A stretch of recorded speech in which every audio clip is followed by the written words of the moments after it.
Welcome to Bachatting. Tonight we have Kimchi with us. How you doing? Welcome. Thanks for having me. Thank you for coming. So, what or who drew you into sensual bachata? To sensual bachata? Oh, that's a fun question. So I started with like salsa bachata, like traditional bachata, a long time ago at a school. And funny enough, I was never interested in social dancing. I just wanted to like go out and learn. It was like a form of exercise. But then I met a friend who moved to New York for a residency program from LA, or no, from Cal, sorry. And she and I just hit it off as friends, and she wanted to just explore social dancing in general. And so she found out all these classes, she found out social movement. And that's where I ended up like going with her to take classes, to go to the socials, and that's how it all started for Sensual Bachata for me. Okay. What do you think is the best way to attract new dancers to our community? The best way, the absolute best way is to basically just have a very friendly vibe, right? Have a group of people, especially if you're running a company or school, whatever it is, right? Where everybody wants to laugh. Everybody wants to be involved because people are having a great time, right? I know that there are, it can be difficult because there is a lot of technique that you have to learn as dancers and everything else, but a lot of new people just want to have fun, right? Whether it's dancing or any other type of hobbies, right? If you see people having fun, you want to join in on that. So that's the best way. Okay. Are you still the manager at Sensual Movement? No, I left about a year ago when I got a new when I changed jobs basically. Okay. Yep. But how was that experience for you? The leaving part or being part of Sensual Movement? Both. Let's discuss both. So being part of Sensual Movement was a huge learning experience. I wanted to help out a lot, right? Because I love to teach. I love to just be around people. I love to dance. Social dancing is one of my favorite things to do. Whenever I dance with somebody and they're just smiling, that makes me happy, right? It makes me proud in a way, but like I made that person smile. Hopefully I made that person's day even.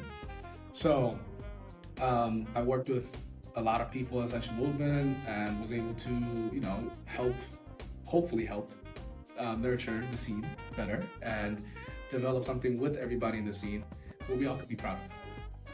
And for the leaving part, it was bittersweet, right? Like I was part of the company for like 3 years, right? I worked with them for about 3 years, but as much as I love the scene, I needed to focus on my personal life. I needed to, make sure that my career, like my day job, was going well. So when I got this new job offer and everything else, I knew it was time to kind of like move on and focus on that for a while.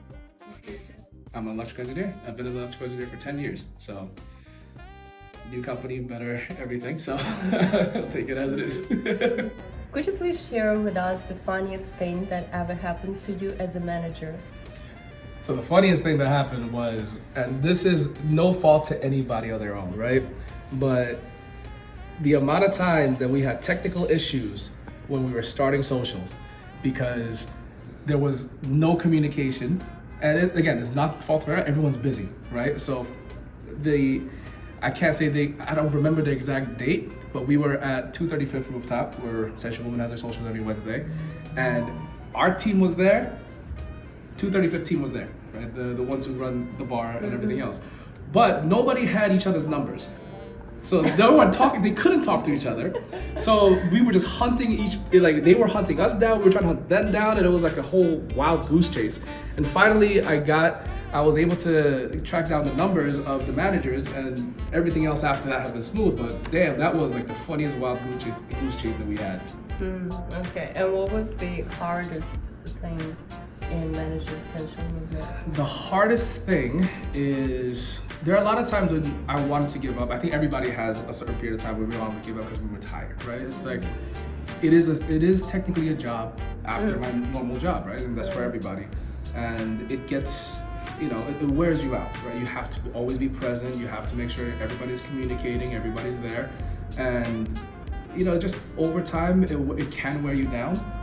But for me at least, I can say that as hard as it was, because it was still fulfilling, because I was still able to connect with everybody, and like anytime there's a new dancer, I get to talk to them like, yo, let's have some fun together. And they always are open to do whatever they want to do with us. So yeah, I'll say it's a negative turned positive almost always. When do you think our community will be at its peak? Or maybe it was already.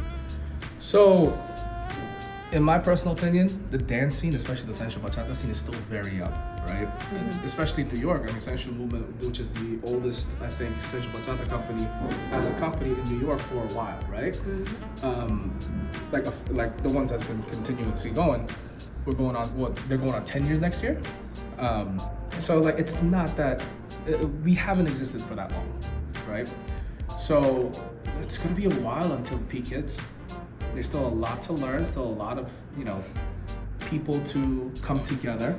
Right now, there's a lot of scenes, a lot of people in all different countries, all different cities and stuff like that. They're doing their own thing. Proud of almost every one of them. But until we're able to set up a network where everybody can come together and chat, we're not gonna be at the peak yet. What makes your classes unique? My classes? Oh, okay. So Brag a little. now I'll tell you two things that make it. I'll tell you two things that can make it unique. One, my sense of humor is either something you're gonna love or hate, right? So I love to make jokes about myself because self-deprecating humor allows me to let other people feel more comfortable, right? So I will say, like, for example, when I turn and I turn it correctly, like I trip, I'll be like, see, that happens all the time. Don't worry about it. I've been teaching for whatever amount of years, but I trip myself, right? And I'll try to like force a laugh out of myself to make other people laugh. And a lot of times that does make them comfortable, so that makes it happy. And two, whenever I teach, no matter where I teach, I do not use microphones. I don't use like speakers, nothing like that in terms of like projecting, because I like to grab people's attention and tell them, hey, we're here to just have fun, right? And it makes, I don't know what it is, but like for me, like when I'm just talking to somebody or even in a group of class, using my personal voice without like any enhancements, it just gives me a weird connection with like me and my students or the people that I'm dancing with or whatever it is, and it's just fun. And it also allows me to sing without embarrassing myself sometimes, because I love to sing. Like when I'm playing a song, right, and I know the lyrics, I love to sing that song. And like whether I know the lyrics or not, I will fuck it up if I can. I'm sorry if can I curse? Mm-hmm. Hell yeah! So if I screw up the lyrics, I screw up the lyrics, but I still like make people laugh with it, and it's just great. When I post these interviews on YouTube, the last question they asked me before posting, is this video for kids? And the answer is no. Always no. You're allowed to curse. Yep. It's not for kids. All right. What was the most exotic place where you danced bachata? The most exotic place? I would say at a train station. Yeah. So there are a lot of coffee shops, a lot of like places that are like right by or at train stations. They do still play salsa and bachata music sometimes, which is funny, and I fucking love it, right? And there were plenty of times where I'm like traveling with my friends or traveling with Sophia, or whoever I'm working with at that time, and like when we just hear certain music that we like, especially when it comes to like modern or urban bachata songs or salsa songs, I'm like, yo, you wanna dance? You wanna dance? And we start like our bodies just start moving. We're like, yeah, let's dance. So actually, right by Penn Station, right by the train station at the Starbucks, right? They were playing. I think it was salsa, if I remember correctly, and we were just looking. My friend and I were just looking at each other. We're like, let's go. And then we just started dancing in front of like the store, and then it was funny because most of the workers were Latinos, and they were just looking at us. So like, you got an Asian guy, you got a white girl dancing. The fuck? Yeah. And it was just we just love doing that. Do they play sensual bachata at train stations? Not really, because they don't really know. They don't really know sensual bachata. No. Because like sensual bachata is not really a style or something, a genre of its own, in my personal opinion. Because for me, sensual bachata is a tool that you add to modern style, right? Because if you want to dance sensual bachata, you need to know what bachata is first, right? Right. And for me, especially when I apply sensual bachata, when it comes to the style, or I would personally call it a tool, it's all musical based, right? Like you have to, it's to hit musical beats, to make sure that if the song is going slow, then you're moving your body slowly. If the music is going fast, then you could use isolations or whatever it is to hit those notes sharply. So yeah, nobody really knows sensual. Oh no, you know what? I'll tell you a better story of the weirdest place that I danced bachata specifically on. It was at Six Flags. Okay. It was at Six Flags. On a roller coaster? No, funny enough. So my friend and I just got out of a ride, right? I was just tired. It was like midday. Sun was setting. We're like, all right, let's go sit down for a little bit.